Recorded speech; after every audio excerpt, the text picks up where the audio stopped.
नमस्कार दोस्तों, कैसे हैं आप सब लोग। डेट आज की देखो 7 मई 2026 है और स्वागत है आपका एटोवेल डिस्कशन में। जोश कैसा है आप ये बताओ। डिस्कशन हम स्टार्ट करें उससे पहले ये बताओ जोश कैसा है। उम्मीद है कि बढ़िया ही होगा। कमेंट बॉक्स में वैसे आप बता दीजिएगा। आज देखो 3 इश्यूज हम डिस्कस करेंगे। सबसे पहले मेडिकल टूरिज्म से संबंधित आर्टिकल है। दूसरा जो आर्टिकल है ऑस्कर नॉमिनेशन से संबंधित, क्यों जो इंडिया की मूवीज हैं वो ऑस्कर नहीं जीतती हैं, क्या रीजंस हैं और अभी क्या नया बदलाव हुआ है, तो ऑस्कर से संबंधित है। तीसरा जो आर्टिकल है इकोसाइड से संबंधित है। इकोसाइड मतलब इन्वायरमेंट की हत्या। तो तीनों बहुत इंपॉर्टेंट आर्टिकल्स हैं। सबसे पहले आर्टिकल हम डिस्कस करते हैं मेडिकल टूरिज्म से संबंधित। ये वाला आर्टिकल सबसे पहले डिस्कस करेंगे। मेडिकल वैल्यू टूरिज्म का मतलब क्या है।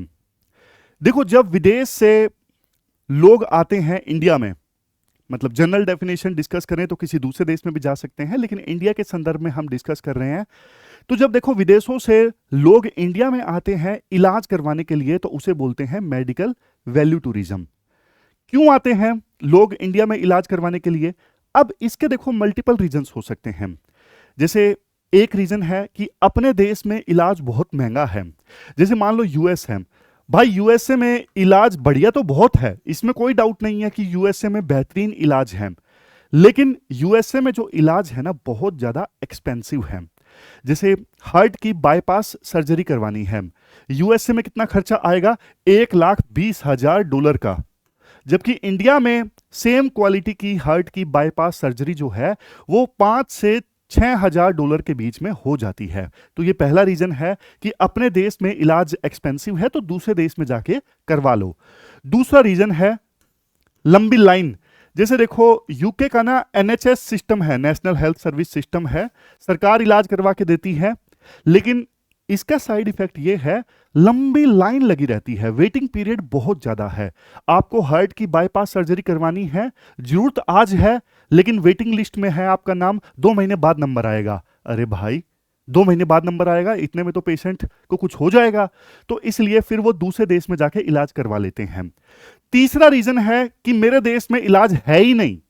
जैसे मिडिल ईस्ट के कंट्रीज हैं, अफ्रीका के देश हैं, वहां पे हार्ट बाईपास सर्जरी की सुविधा ही नहीं है। बांग्लादेश में ऑर्गन ट्रांसप्लांट की सुविधा ही नहीं है, इसलिए वो भारत में आते हैं इलाज करवाने के लिए। तो 3 रीजंस है जिसकी वजह से मेडिकल वैल्यू टूरिज्म होता है। अब मेडिकल वैल्यू टूरिज्म भी देखो 2 तरह का होता है। पहले तरह का, किसी पेशेंट को कुछ हो गया और वो इलाज करवाने के लिए भारत में आया, यह है क्यूरेटिव केयर, मतलब इलाज करवाने के लिए कोई पर्सन भारत में आया है। लेकिन एक दूसरी टाइप की केयर भी होती है जिसे बोलते हैं प्रिवेंटिव केयर, होलिस्टिक केयर। मतलब जैसे मान लो किसी कंपनी के सीईओ को बहुत ज्यादा स्ट्रेस है, एंजाइटी है, वो हीलिंग चाहता है, तो वो ना हीलिंग के लिए केरला के किसी वेलनेस रिसोर्ट में आ सकता है। केरला फेमस है इस चीज के लिए। हमारे देश में ऋषिकेश फेमस है, योग कैपिटल कहा जाता है ऋषिकेश को। तो ये जो केयर है ना ये प्रिवेंटिव केयर है। अब इसमें वो सारे आ जाते हैं, जैसे नेचुरोपैथी आ जाती है, बॉडी को डिटॉक्स करना, हीलिंग, समझ रहे हो, ये सारी चीजें जो आ जाती हैं वो प्रिवेंटिव केयर में आ जाती है, होलिस्टिक केयर में आ जाती है। जैसे योग है, आयुर्वेद है। आयुर्वेद तो आपको पता है 5,000 साल पुराना है हमारे देश में। उनका नाम क्या था, सुश्रुता जो उनका नाम था, जिन्होंने नाक की सर्जरी की थी। कमेंट बॉक्स में बताना अगर मैं गलत नहीं हूं तो, जिन्होंने नाक की सर्जरी की थी। देखो इतनी पुरानी सर्जरी है, जिन्हें फादर ऑफ सर्जरी भी कहा जाता है। तो medical value tourism is equal to curative care plus में प्रिवेंटिव केयर दोनों। अब देखो मेडिकल वैल्यू टूरिज्म इंडिया के लिए कितना ज्यादा इंपॉर्टेंट है वो आप देखिए। 2020-21 का इंडेक्स है medical medical tourism index. 46 countries में ना इंडिया कौन से नंबर पे था, 10वें नंबर पे। एशिया पैसिफिक में इंडिया टॉप 10 में था, 5वें पे था। और टॉप के जो 20 ग्लोबल वेलनेस मार्केट है ना उसमें से इंडिया का स्थान कितना, 12वां। और ये जो मेडिकल वैल्यू टूरिज्म वाली मार्केट है भाई बहुत तेजी से ग्रो कर रही है। 2022 में इसका साइज था $115.6 बिलियन का। 2030 में इसका साइज हो जाएगा $286.1 बिलियन। तो हर साल 10.8% की रेट से ये जो मार्केट है वो ग्रो हो रही है। इंडिया की स्पेसिफिकली हम बात करें, इंडिया में मेडिकल वैल्यू टूरिज्म की जो मार्केट है 2025 में 8.7 बिलियन डॉलर्स की हो जाएगी और 2030 आते आते तो डबल हो जाएगी 16.2 बिलियन डॉलर्स की। समझ गए? तो ये थोड़े डेटा है जिसको आप आंसर राइटिंग में इस्तेमाल कर सकते हो। अब देखो, आप एक चीज पूछोगे, व्हाई इंडिया? मतलब इंडिया जैसे तो बहुत सारे देश हैं, थाईलैंड है, टर्की है, इंडोनेशिया है, तो विदेशी लोग इंडिया में ही क्यों आए इलाज करवाने के लिए, बाकी देशों में क्यों ना जाएं? तो इंडिया के क्या एडवांटेजेस हैं? सबसे पहला एडवांटेज, इंडिया में देखो मेडिकल इंफ्रास्ट्रक्चर अब काफी मजबूत हो गया है। आप बोलोगे सर शहरों में अच्छा है, गांव में नहीं है, गांव में जाके देखो हालात कितने बेकार हैं। बिल्कुल सही, आपने बिल्कुल सही सोचा है। ये पॉइंट आगे चैलेंज के रूप में आएगा।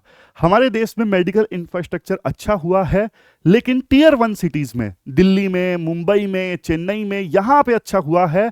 उसके बाद गांव तो छोड़िए, इवन टीयर 2, टीयर 3 सिटीज में भी मेडिकल इंफ्रास्ट्रक्चर उतना अच्छा नहीं है। तो ये पहला पॉइंट है। तो ये आंकड़ा है, राइटर बोलते हैं 69,000 के आसपास हॉस्पिटल्स हैं हमारे देश में, जिसमें से प्राइवेट 43,000 के आसपास और सरकारी 25,000 के आसपास। WHO की जो रेशो है ना, जैसे 1000 लोगों के पीछे कितने डॉक्टर्स होने चाहिए, वो रेशो इंडिया ने अब अचीव कर ली है, ऐसा आर्टिकल में बोला गया है। और इंडिया के जो हॉस्पिटल्स है ना भाई, वो वर्ल्ड क्लास क्वालिटी के हैं। National accreditation board for hospitals ये मान्यता देता है हॉस्पिटल्स को। तो हमारे देश में टॉप के जो हॉस्पिटल्स हैं ना, उनके ऊपर NABH की स्टैंप लगी है। एक और बोर्ड है, जॉइंट कमीशन समथिंग बोर्ड है, वो US क्वालिटी को सर्टिफाई करता है। तो हमारे देश में फोर्टिस मेदांता जैसे हॉस्पिटल्स हैं ना, उनके ऊपर तो जॉइंट कमीशन ऐसा कुछ नाम है, उस बोर्ड की भी स्टैंप लगी है। उस बोर्ड की स्टैंप लगना मतलब US क्वालिटी के हॉस्पिटल्स होना। ये मेदांता, फोर्टिस जैसे हॉस्पिटल्स हैं, ये तो US की क्वालिटी के हॉस्पिटल्स हैं। और टॉप के जो हॉस्पिटल्स हैं, जबरदस्त सर्जरी की सुविधाएं, डायग्नोस्टिक सुविधाएं इनमें उपलब्ध हैं। और जैसा मैंने आपको बताया, हमारे देश में इलाज करवाना सस्ता है, कॉस्ट इफेक्टिव है। और देखो, आयुष के मामले में तो इंडिया में मोनोपोली है। ये जो आयुर्वेद है, यूनानी पद्धति है, होम्योपैथी है, भाई होम्योपैथी तो चलो जर्मनी में भी है, लेकिन ये जो पद्धतियां हैं ना, ज्यादातर पद्धतियों के मामले में इंडिया में मोनोपोली है। कहीं और आप इन पद्धतियों की सहायता से इलाज नहीं करवा सकते। तो इसलिए भी बहुत सारे जो फॉरेन टूरिस्ट हैं वो इंडिया में हीलिंग के लिए आते हैं, प्रिवेंटिव केयर के लिए आते हैं, क्योंकि ऐसी हीलिंग कहीं पे नहीं मिलती। समझे? इसीलिए सरकार भी कोशिश कर रही है। सरकार ने 2026-23 में घोषणा की 5 रीजनल मेडिकल हब बनाए जाएंगे। उन रीजनल मेडिकल हब्स में ना एक ही जगह पे मेडिकल एजुकेशन होगी, एक ही जगह पे इलाज होगा, एक ही जगह पे रिसर्च होगी, सारी फैसिलिटीज एक ही जगह पे होंगी। फिर सरकार ये कहती है, हमने ना एक मेडिकल बोर्ड भी बनाया है, national medical and wellness tourism promotion board. अब ये जो बोर्ड है ना, ये भाई सारी मिनिस्ट्रीज से कोऑर्डिनेशन कर लेगा, चाहे वो आयुष मिनिस्ट्री हो, एक्सटर्नल अफेयर मिनिस्ट्री हो, हेल्थ एंड अफेयर मिनिस्ट्री हो, कुछ भी हो, सारी मिनिस्ट्रीज से कोऑर्डिनेट करके मेडिकल टूरिज्म के लिए कोऑर्डिनेट करेगा, काम करेगा ये बोर्ड जो सरकार ने सेटअप किया है। फिर सरकार ने ना मेडिकल वैल्यू टूरिज्म के लिए पोर्टल को भी अपग्रेड कर लिया है। अब कोई विदेशी, इराक का पर्सन इंडिया में इलाज करवाने के लिए आना चाहता है, वो एक ही वेबसाइट पे जाके डॉक्टर से कंसल्ट कर सकता है, वो हॉस्पिटल का चुनाव कर सकता है, वीजा की फैसिलिटी ले सकता है, सारी की सारी जो फैसिलिटीज है वो विदेशी नागरिक इंडिया में इलाज करवाने के लिए एक ही वेबसाइट के थ्रू एक्सेस कर सकता है। समझ गए? फिर ई मेडिकल वीजा और ई मेडिकल अटेंडेंट वीजा की जो फैसिलिटी है अब 172 कंट्रीज के लिए है। 172 कंट्रीज के लिए। इवन कोई विदेशी पेशेंट आएगा इंडिया में इलाज करवाने के लिए, तो उसके साथ 2 अटेंडेंट्स भी तो आएंगे ना, तो उनके लिए भी वीजा आसानी से उनको मिल जाए, ऐसी व्यवस्था सरकार ने की है। इवन पाकिस्तानी भी, पाकिस्तान और इंडिया के बीच में कितने टेंशन्स रहते हैं, फिर भी पाकिस्तानी इंडिया में इलाज करवाने के लिए आते हैं। अब सरकार एक और व्यवस्था ये कर रही है कि कोई एयरपोर्ट पे मान लो कोई पेशेंट आता है ना, उसको प्लेन से सीधा एरो ब्रिज के थ्रू लॉन्च में ले जाया जाए, वहीं पे उसको गाइड मिल जाए जो उसकी भाषा में बात करता है, और उसके लिए इंडिया के हॉस्पिटल में इलाज करवाना बहुत ज़्यादा स्मूथ रहे। इसके लिए एयरपोर्ट्स पे ना जो टूरिस्ट, जो ये इलाज करवाने के लिए फॉरेनर आते हैं ना, उनके लिए स्पेशल लोन्स बनाए जाएंगे ताकि उनके लिए सब कुछ स्मूथली चले। समझ गए? तो ये है। फिर देखो, सरकार कहती है कि हम ना फॉरेन लैंग्वेजेस में भी, क्योंकि विदेशी नागरिक इंडिया में इलाज करवाने के लिए आएंगे तो उनकी भाषा में बोलने के लिए लोग चाहिए, तो 10,000 गाइड सरकार तैयार करवा रही है। 3 नए all India institute of Ayurveda propose किए गए हैं, और जामनगर गुजरात में ना WHO global traditional medicine centre जो है ना, इसको भी अपग्रेड किया जा रहा है। तो ये सरकार जो कर रही है वो मैंने आपको बताया। लेकिन अब देखो चैलेंजेस भी हैं। चैलेंजेस क्या क्या है? सबसे पहले लैक ऑफ स्टैंडर्डाइजेशन। अब देखो आयुष का डॉक्टर है, वो कोई अलग इलाज बताता है, अलग मेथोडोलॉजी बताता है केरला में, गुजरात में सेम आयुष का डॉक्टर कुछ अलग तरीका बता देता है, तो स्टैंडर्डाइजेशन नहीं है। जैसे कोई कंपनी का CEO केरला में हीलिंग के लिए आया, आयुर्वेद से उसको हीलिंग चाहिए, 7 दिन का कोर्स कहीं बता दिया जाता है, कहीं पे 11 दिन का कोर्स, कहीं पे 21 दिन का कोर्स, तो स्टैंडर्डाइजेशन नहीं होता ना, तो विदेशी जो पेशेंट है ना वो कंफ्यूज हो जाते हैं कि हमारे साथ कहीं फ्रॉड तो नहीं हो रहा है। दूसरा है क्वालिटी एंड इंफ्रास्ट्रक्चर गैप। अब देखो क्वालिटी Tier 1 सिटीज में तो है, लेकिन इंडिया के नाम पे मान लो किसी Tier 2 सिटीज में विदेशी नागरिक का इलाज कर दिया गया, मेरठ में इलाज कर दिया गया, समझ रहे हो? अब वहां पे बढ़िया इलाज नहीं था, तो उसके दिमाग में तो इमेज खराब हो गई ना इंडिया की, कि यार मुझे तो किसी छोटे से शहर में इलाज कर, पता नहीं छींक आएगी या नहीं आएगी, कंफ्यूज हो रही है छींक भी तो उसको ना इंडिया में इलाज करवाने के नाम पे उसका मेरठ में इलाज करवा दिया गया, किसी छोटे से शहर में इलाज करवा दिया गया, उसके दिमाग में इंडिया की इमेज खराब हो गई कि भाई ये तो बहुत घटिया इलाज है, समझे? तो यहां पे क्वालिटी हर जगह इंश्योर करने की आवश्यकता है।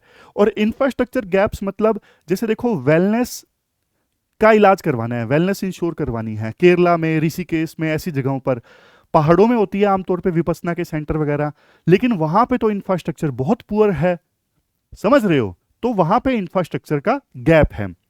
फिर रेगुलेटरी एंड एथिकल कंसर्न्स।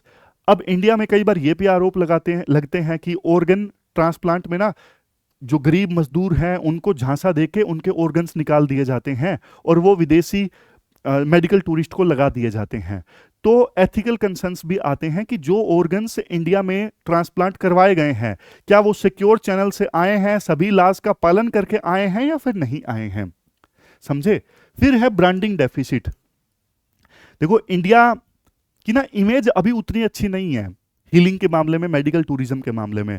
जैसे टर्की ने ना अपने आप को hair transplant capital of world साबित कर दिया है, लेकिन हम अभी भी पीछे हैं अपने आप को अच्छा ब्रांड साबित करने में, समझ गए? तो ब्रांडिंग इंडिया की अभी अच्छे से नहीं हुई है। और work force and coordination gap भी है, अभी भी सेंट्रल मिनिस्ट्रीज और स्टेट गवर्नमेंट्स के बीच में पुअर कोऑर्डिनेशन है, अभी भी ट्रांसलेटर्स और गाइड्स उतने नहीं हैं जितनों की आवश्यकता है। लास्ट में आता है वे फॉरवर्ड। देखो जब प्रॉब्लम्स पता लग जाएं तो वे फॉरवर्ड तो आसानी से आप लिख सकते हो। वे फॉरवर्ड वही है, ब्रांडिंग जबरदस्त होनी चाहिए, हीलिंग इन इंडिया को आप ऐसे प्रमोट करो जैसे इनक्रेडिबल इंडिया कैंपेन आपने चलाया था। फिर end to end digital tracking होनी चाहिए, पेशेंट बुक कर रहा है किसी हॉस्पिटल में इलाज करवाने के लिए, वहां से लेके डिस्चार्ज तक और जब तक वो अपने देश में वापस जाता है उसकी पूरी जर्नी ट्रैक होनी चाहिए, ताकि उसके साथ कुछ गलत ना हो, फ्रॉड ना हो, स्कैम ना हो, ताकि इंडिया का नाम ना खराब हो जाए। तो ये हमने पूरा डिस्कस किया। प्रॉब्लम्स जब मैंने बताई तो आप सॉल्यूशंस तो लिख ही सकते हो कि ज़्यादा आप ट्रांसलेटर्स बनाओ, ज़्यादा गाइड को ट्रेन करो, और कोऑर्डिनेशन अच्छा होना चाहिए विभिन्न मिनिस्ट्रीज के बीच में, ब्रांडिंग अच्छी करो, ये सब चीज़ें आप कर सकते हो। ये कीवर्ड्स हैं, कीवर्ड्स जैसे medical value travel, curative versus preventive health care, holistic healing, ये कीवर्ड्स आप यूज कर सकते हो। ये प्रीलिम में कुछ फैक्ट्स उतने इंपॉर्टेंट हालांकि नहीं है। ये 2022 में और 2015 में क्वेश्चन पूछा था मेंस का यूपीएससी में, और आज के आर्टिकल के पॉइंट्स इन क्वेश्चंस में यूज हो सकते थे। Can private sector help bridge universal health coverage, primary health sector is a necessary pre condition for sustainable development. देखो होता क्या है, यूपीएससी ने ना पास्ट में मेडिकल वैल्यू टूरिज्म से संबंधित डायरेक्ट क्वेश्चन अभी तक नहीं पूछा है, लेकिन इसका मतलब ये नहीं कि आज के आर्टिकल के पॉइंट्स कहीं यूज नहीं हो सकते। एक टॉपिक पे डायरेक्ट क्वेश्चन यूपीएससी पूछ सकती है, या फिर कई बार डायरेक्ट क्वेश्चन ना पूछे तो उस आर्टिकल के पॉइंट्स कहीं कहीं यूज हो जाते हैं। तो आज के आर्टिकल के साथ में ऐसा ही है। प्रीलिम का एक क्वेश्चन पूछा था 2015 में, आयुष, नेशनल आयुष मिशन से संबंधित। ये प्रैक्टिस क्वेश्चन आपको आज अटेम्प्ट करना है, समझ गए? चलो आगे चलते हैं, ये कोई काम के नहीं है क्वेश्चन, वैसे ही है। अब इंडिपेंडेंट सिनेमा से संबंधित आर्टिकल है, ये भी अच्छा आर्टिकल है।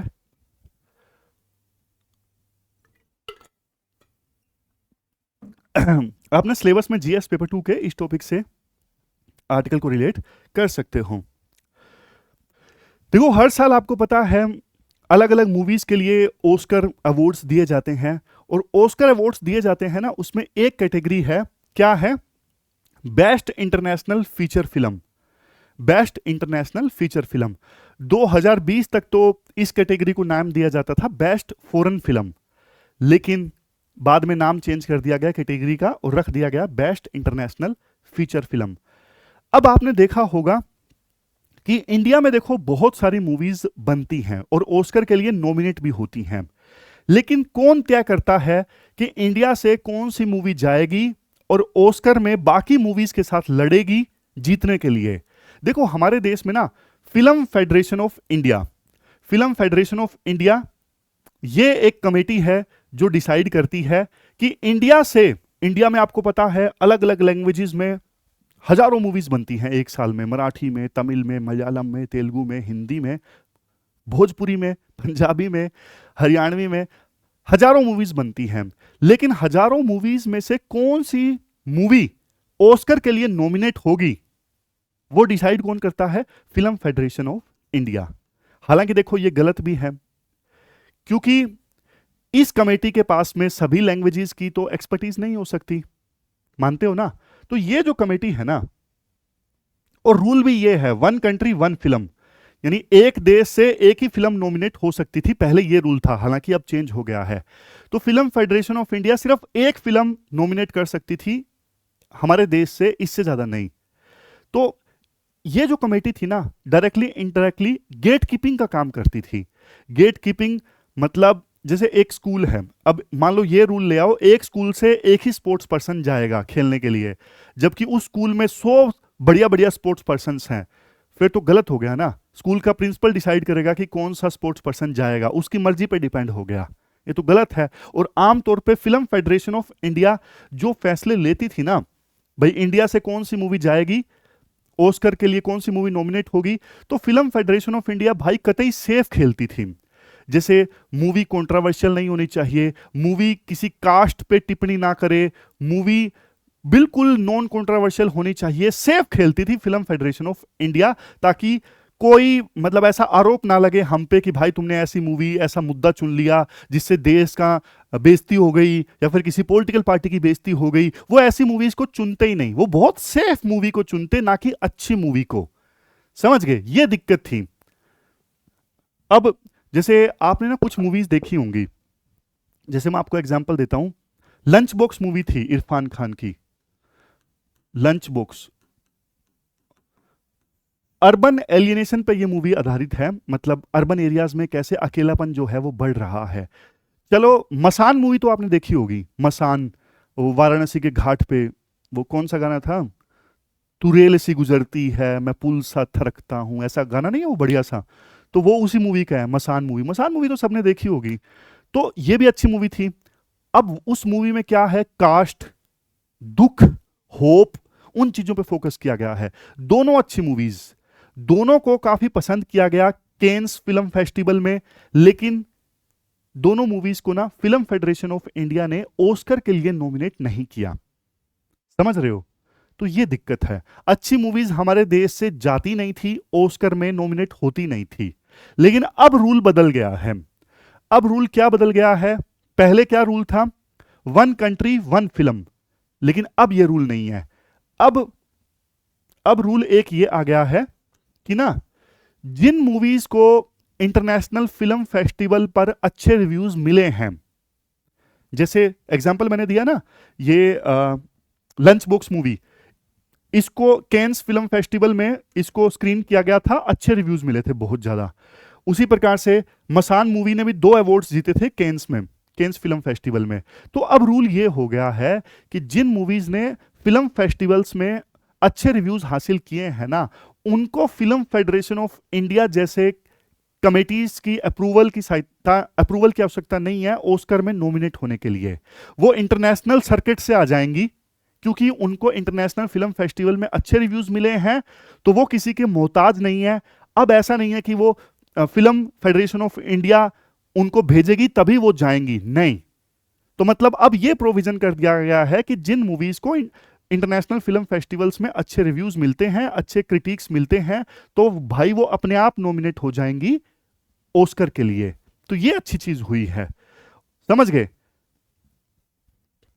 अब राइटर और एग्जांपल देते हैं, जैसे कोर्ट मूवी थी। कोर्ट मूवी इंडिया के जुडिशियल सिस्टम के बारे में बताती है। अब इस मूवी को भी वेनिस फिल्म फेस्टिवल में ओरिजोंटी अवार्ड मिला था। तो क्या ये नॉमिनेट हुई? हाँ, ये नॉमिनेट हुई थी, हालांकि ऑस्कर नहीं जीता इस कोर्ट मूवी ने। अब राइटर कहते हैं देखो, अच्छी मूवीज इंडिया की ऑस्कर के लिए नॉमिनेट हो भी गई तो उसका मतलब ये नहीं है कि वो ऑस्कर जीत जाएंगी। क्यों? क्योंकि भाई ऑस्कर मूवी को नॉमिनेट होना आसान है, लेकिन जीतना बहुत मुश्किल है। क्योंकि ना कैंपेन चलाना पड़ता है, मूवी की मार्केटिंग करनी पड़ती है, लॉबिंग करनी पड़ती है, तब जाके कोई movie international best feature film बनती है। लेकिन कोर्ट जैसी मूवीज जो बिल्कुल लो बजट की मूवीज हैं, उनके लिए कौन पैसा लगाएगा भाई? कौन बजट निकालेगा कि इंटरनेशनल उनकी कैंपेनिंग हो, लॉबिंग हो ताकि ये जीते? कोई नहीं। तो इसलिए नॉमिनेट होने के बावजूद जीतने के चांस ऐसी मूवीज के कम रहते हैं। एक और मूवी के बारे में बताया जाता है, विलेज रॉक स्टार्स। रीमा दास की मूवी थी विलेज रॉकस्टार। खुद ही इन्होंने प्रोड्यूस किया, खुद ही डायरेक्ट किया, खुद ही कैमरा पकड़ा, गांव के छोटे बच्चों से एक्टिंग करवा ली। 0 बजट की ये मूवी थी। तो ये भी नॉमिनेट हुई, लेकिन नॉमिनेट होने से क्या फायदा? बताया ना मैंने, लॉबिंग के लिए पैसा नहीं, कैंपेनिंग के लिए पैसा नहीं, मार्केटिंग के लिए पैसा नहीं, तो फिर ऑस्कर जीतना नामुमकिन। फिर एक और एग्जाम्पल दिया जाता है, all we imagine as light. ये पायल कपाड़िया की मूवी है, केन्स ग्रैंड प्रिक्स फेस्टिवल में गई, लेकिन फायदा नहीं है ना, सेम चीज, पैसा नहीं है लॉबिंग के लिए। अब राइटर एक चीज और बोलते हैं, देखो ये एक चीज अच्छी हुई कि इंटरनेशनल फिल्म फेस्टिवल्स में जिनको अच्छे रिव्यूज मिलेंगे तो वो सीधा नॉमिनेट हो जाएंगे ऑस्कर के लिए, उनको फिल्म फेडरेशन ऑफ इंडिया से अप्रूवल की आवश्यकता नहीं है। लेकिन ऐसा ना हो जाए कि हमारे जो डायरेक्टर्स हैं वो भाई इंटरनेशनल फिल्म फेस्टिवल्स के लिए मूवी बनाना स्टार्ट कर दें। समझ गए? मतलब जैसे ना विदेशी लोग इंडिया को कैसा देखते हैं? विदेशी लोग इंडिया को देखते हैं कि इंडिया में स्लम है, इंडिया में गरीबी है। एक टर्म है पुवर्टी पोर्न, मतलब पुवर्टी पोर्न। ये विदेशी लोग जो है ना, इंडिया को गरीबी के चश्मे से देखते हैं और गरीबी दिखाने में इनको बहुत मजा आता है।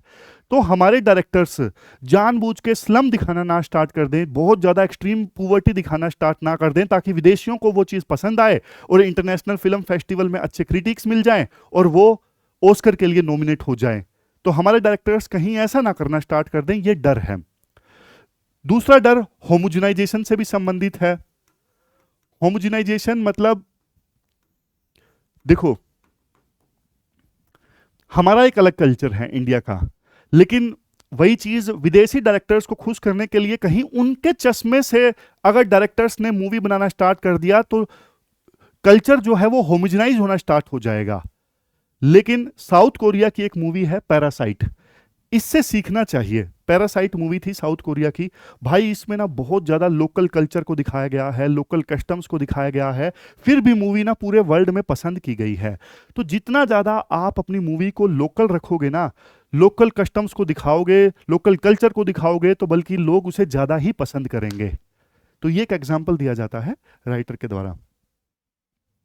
तो लास्ट में 2 पॉइंट्स दिए जाते हैं कि इंडिया को ना डिस्ट्रीब्यूशन पे भी काम करना चाहिए। हमारी मूवीज विदेशी थिएटर्स में दिखाया जाए, अच्छा उसका डिस्ट्रीब्यूशन हो, इसके लिए भी हमें काम करना चाहिए। और कोई मूवी पहुंचती है, ऑस्कर में नॉमिनेट होती है, तो जो ये हमारे देश की सरकार और प्राइवेट कुछ बॉडीज जो हैं वो फंड कर सकती हैं उस नॉमिनेटेड मूवी को, ताकि वो जीत सके। तो ये पूरा आर्टिकल हमने डिस्कस किया। फिर वही बात बोली जाती है कि मूवीज जो हैं वो सॉफ्ट पावर स्प्रेड करती हैं। जैसे आजकल साउथ कोरिया की जो मूवीज है ना वो बहुत ज़्यादा चल रही हैं पूरे वर्ल्ड में, आपने देखा होगा। बीटीएस वाला वो जो बैंड है वो भी फेमस है, के सिनेमा वो भी बहुत फेमस हो रहा है आज के समय में। तो पहले हमारी मूवीज बहुत ज़्यादा फेमस हुआ करती थी, लेकिन आजकल साउथ कोरिया जैसे देशों की जो मूवीज हैं वो भी धूम मचा रही हैं। तो अफगानिस्तान का एग्जांपल मैंने दिया था कि अफगानिस्तान में इंडिया की सॉफ्ट पावर काफ़ी ज़्यादा है और उसमें बॉलीवुड ने बहुत बढ़िया रोल प्ले किया है।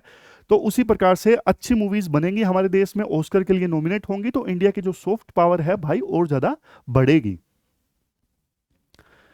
तो ये कीवर्ड्स आप इस्तेमाल कर सकते हो: internal gatekeeping, cultural diplomacy, transnational cinema और institutional underrepresentation, homogenisation versus authenticity, last वाला पॉइंट जो मैंने डिस्कस किया साउथ कोरिया का, पैरासाइट वाला पॉइंट दिया था। फिर ये प्रीलिम का प्रैक्टिस क्वेश्चन है जो आपको अटेम्प्ट करना है। क्वेश्चन नंबर 1 है आपके लिए, और ये मेंस का क्वेश्चन आपको अटेम्प्ट करना है, क्वेश्चन नंबर 2 है।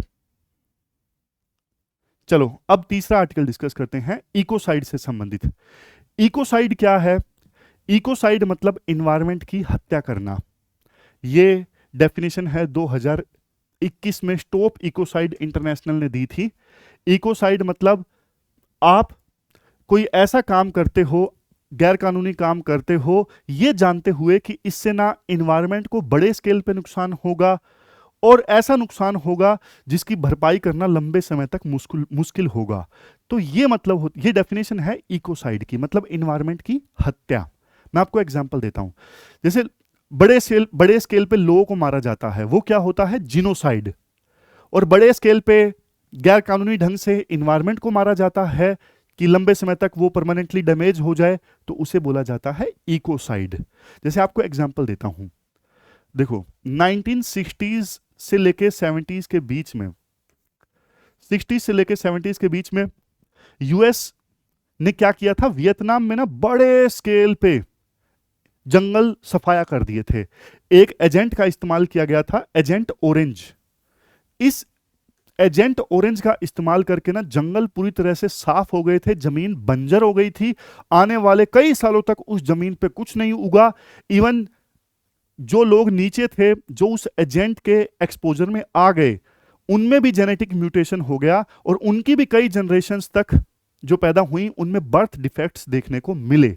इवन एजेंट ऑरेंज में जिनकी रिसर्च यूज हुई थी ना, ये प्रोफेसर ऑर्थर गेलस्टोन, इन्होंने भी दुख साबित किया था कि भाई मेरी रिसर्च की वजह से ऐसा एजेंट बना और इन्वायरमेंट की इतने बड़े स्केल पे हत्या की गई और इसका मुझे बहुत दुख है। तो देखो फिर 1972 में क्या हुआ था? 1972 में ना एक कॉन्फ्रेंस हुई थी, UN conference on human environment, 1972 में हुई थी स्टॉकहोम में। वहीं से फिर यूएनईपी निकल के आता है, यूनाइटेड नेशंस इन्वायरमेंट प्रोग्राम। उस कॉन्फ्रेंस में ना स्वीडन के प्रधानमंत्री थे ओलोफ पामे।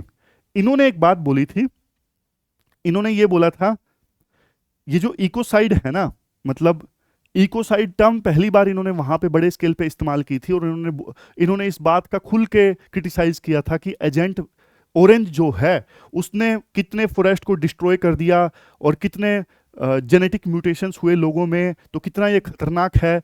तो इस मुद्दे पे उन्होंने खुल के क्रिटिसाइज किया था यूएस को। फिर यहां पे एक टाइमलाइन भी दी हुई है, ये देखो टाइमलाइन क्या है। गैलस्टोन ने इकोसाइड टर्म को कॉइन किया, स्टॉकहोम में कॉन्फ्रेंस हुई, फिर वियतनाम में इकोसाइड को रोकने के लिए डोमेस्टिक कानून बना। स्टॉप इकोसाइड जो संस्था है, स्टॉप इकोसाइड, इसने 2021 में इकोसाइड की डेफिनेशन दी। फिर काउंसिल ऑफ यूरोप ने इकोसाइड के लिए एक बाइंडिंग ट्रीटी को अपनाया। तो ये टाइमलाइन है, ये भी आप देख सकते हो। अब यहां पे एक देखो, रोम स्टैट्यूट से ना एक ऑर्गेनाइजेशन बनी थी, इंटरनेशनल क्रिमिनल कोर्ट। रोम स्टैट्यूट से बनी थी, इंटरनेशनल क्राइम्स के लिए सजा देने के लिए है ये ऑर्गेनाइजेशन, इंटरनेशनल क्रिमिनल कोर्ट। जैसे रशिया पे आरोप लगा कि जबरदस्ती यूक्रेन से बच्चे ले जाए गए, तो फिर रशिया के राष्ट्रपति पुतिन के अगेंस्ट वारंट जारी किया गया। तो ये सब काम करती है आईसीसी। अब आईसीसी जो है वो 4 क्राइम्स के लिए प्रोसिक्यूट करती है: जेनोसाइड, क्राइम्स अगेंस्ट ह्यूमैनिटी, वार क्राइम्स और क्राइम ऑफ एग्रेशन। तो ये प्रपोज किया गया है कि इंटरनेशनल क्रिमिनल कोर्ट एक पांचवें क्राइम के लिए सजा दे, जो कि है इकोसाइड, जो कि हो इकोसाइड। फिर जनेवा कन्वेंशन की बात की जाती है। जनेवा कन्वेंशन ये बताती है कि युद्ध के समय जो सिविलियंस हैं उनके साथ में कैसा सलूक किया जाए। जनेवा कन्वेंशन देखो इन्वायरमेंट की भी बात करती है कि इन्वायरमेंट को डैमेज ना किया जाए युद्ध के दौरान। फिर एन मोड है, एन मोड 1978 में आया था। एन मोड मतलब इन्वायरमेंटल मॉडिफिकेशन कन्वेंशन। ये जो कन्वेंशन है ना, बैन करती है कि आप ना नेचर की प्रोसेस का यूज नहीं कर सकते किसी दूसरे देश के अगेंस्ट युद्ध के दौरान। मान लो ये नदी है, यहां से जा रही है, दुश्मन देश ना नदी का रुख ही मोड़ दे अपने दुश्मन को खत्म करने के लिए, गलत है। मान लो क्लाउड सीडिंग टेक्निक का इस्तेमाल करके कोई देश दूसरे देश में सूखा ले आए, गलत है। नेचुरल प्रोसेसेस का आप गलत इस्तेमाल कर रहे हो युद्ध के लिए, तो ये कन्वेंशन उस चीज को बैन करती है। समझ गए? अब यहां पे ना एक दिक्कत है। दिक्कत क्या है? अभी करंट जो कानून है ना, वो किस पे फोकस करते हैं? वो एंथ्रोपोसेंट्रिक डायमेंशन पे फोकस करते हैं। वो ये कहते हैं कि ह्यूमन एक्टिविटीज की वजह से इन्वायरमेंट को नुकसान होता है। तो इन्वायरमेंट को जो नुकसान होता है ना, उससे किसी ह्यूमन बीइंग को नुकसान हुआ हो, तब जाके हम मानेंगे कि हाँ भाई इन्वायरमेंट की हत्या हुई है। यहां पे देखो, current laws treat environment damage as a crime only if humans are harmed. जैसे मैं आपको एग्जांपल देता हूं, सिंपल सा एग्जांपल है। मान लो किसी फैक्ट्री ने ना नदी में जहर मिला दिया, केमिकल मिला दिया। अब उस नदी के पानी को पीने की वजह से किसी ह्यूमन बीइंग की हत्या हो गई, वो ह्यूमन बीइंग मारा गया, तब जाके तो उसे क्राइम माना जाएगा, लेकिन अदरवाइज नहीं माना जाएगा। अदरवाइज मान लो किसी फैक्ट्री ने जहर मिला दिया नदी में और कि कोई ह्यूमन बीइंग नहीं मारा गया, कोई बीमार नहीं हुआ, तो ये क्राइम नहीं है। समझे? तो ये क्या है? ये ह्यूमन सेंट्रिक अप्रोच है कि भाई किसी ह्यूमन बीइंग को नुकसान हुआ तब तो हम मानेंगे कि क्राइम हुआ है, अदरवाइज नहीं मानेंगे।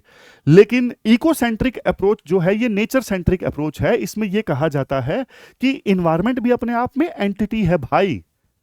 इन्वायरमेंट को नुकसान पहुंचाना ही अपने आप में क्राइम है, बेशक उसकी वजह से किसी ह्यूमन बीइंग को नुकसान हुआ है या फिर नहीं हुआ है। समझे? तो अभी एंथ्रोपोसेंट्रिक डायमेंशन पे फोकस है, चाहते क्या है हम? इकोसेंट्रिक डायमेंशन पे फोकस हो।